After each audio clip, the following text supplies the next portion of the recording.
模型是将现实世界中存在的场景原型，按照一定比例，以小物件来复原场景或者建筑，打造精巧的小人国。当时光凝聚在不到1平方米的空间里，斑驳的墙、生锈的汽车、乡间情景，这些是否勾起你满满的回忆？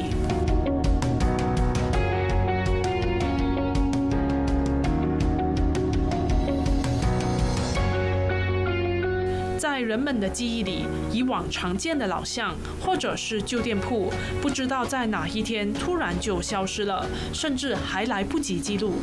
大马著名微缩模型师 Berita 擅长在微缩世界里重现60、70年代的建筑和景象，正正表现了对时光的追忆，连接一代人的回忆。Miniature art has been around many years since I was a little kid also, but at that time mostly people built cars and mostly militaries, airplanes, military transport, cars, trains, and all. It's been a while, a long time ago. So the building cars caught my interest when I was a teenager, because my interest is also in history. I like to read about historical stuffs.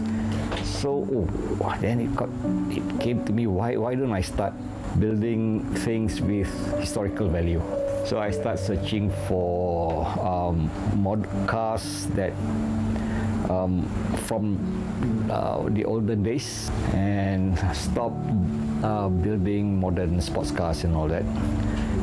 And then when I start searching for all those old models, then again to add more value to the historical creation, what if I build buildings or surroundings that when the car exists, 60s, 70s. So the theme that I built is mostly about memories and historical facts of the country. 五级免登 GMBB 艺术中心是本地少有推广和激发艺术风气的文创园区，而这里也是 Berita 将自己的收藏作品展出的地方。如果想一睹充满怀旧气息的模型，不妨过来这里看看，与旧时光相遇。Our country, of course, is rich with culture. But the historical value is more important to me. If I build buildings, the historical materials, the old materials that's used to build that particular building in what era. So I start studying how houses are being built before. And of course, when you build buildings, there must be the surroundings. So the surroundings also must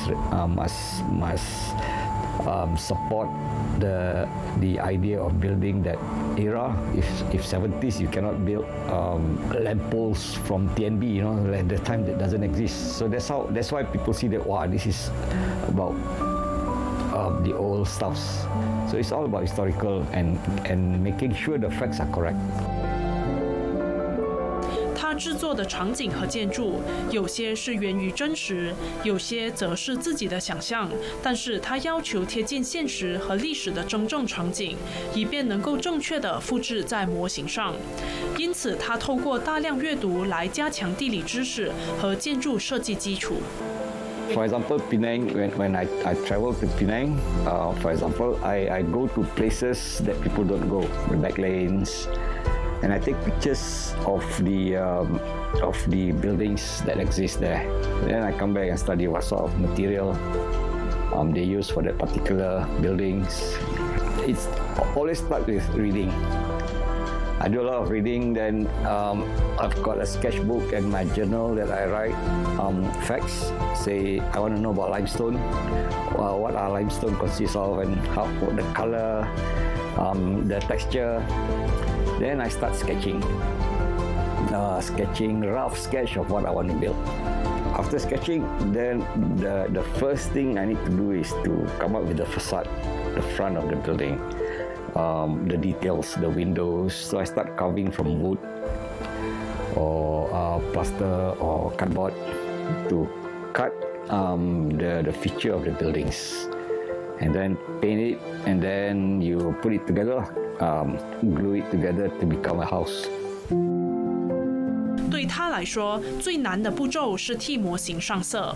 由于是怀旧，所以选色就成了关键的一环，不能马虎，一定要贴近真实。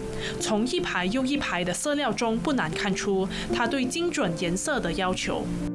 For example, rust. Rust is there's a lot of different color in rust, depending on the level of oxidization. Because rust is about oxidization. Different if that particular car is near the coastal area, more oxide, salt, yeah, the color will be brighter. So I need first to really study about rust, not simply just taking one color and.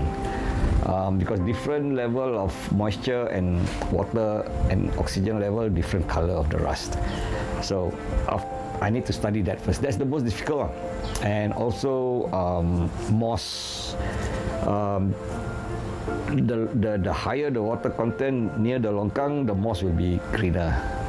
And then if it goes higher, because of it becomes dry faster, it'll die faster. It becomes a little bit more subtle and dull. So darker colors, and trees of different kind of trees, different kind of colors. So that's the most difficult actually, to get the color correct.